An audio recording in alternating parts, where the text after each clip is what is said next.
Zama mulenda kutenga moyo. Zama kuna moyo.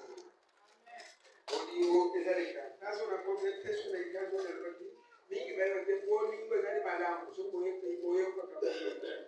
Boni ezali kudamu. Moyo amunyo za kudamu mingi masuku na kutimiza. Azana mabe mingi jebe kudamu kati pesa je. Doshiro pesa la kara. Kudamu.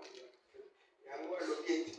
Baluma obozo mona bafuta kako zona bato be obozo mona akozala na bino ni bosura bafuta no yisu bazoro ba profete yemo ko yisu bazoro bana ba farisee bato obozo mona bato mabe bato obozo mona ke bangote sengere na kukonzelola bakozala na likondo ele bosura bino pona kolamu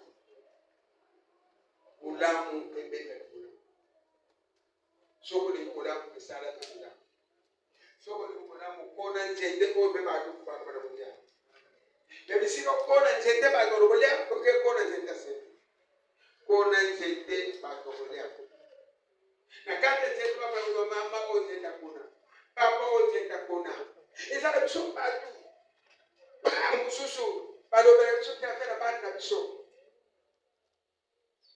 papa bo ta mona baba bo ta mona o tu kuna misika ya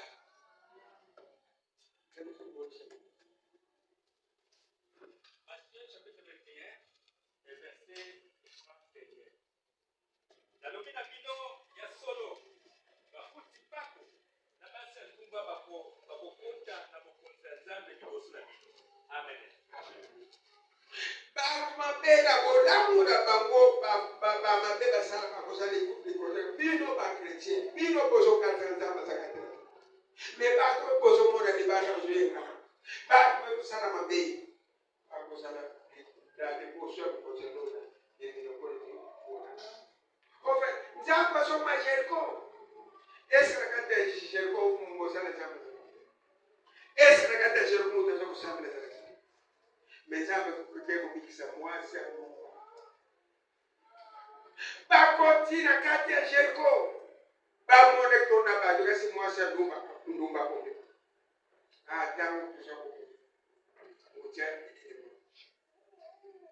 esa kati ya Jericho bado kusambila akomi ba unoso asofuka mtu ama na nasu esa kati ya kusambila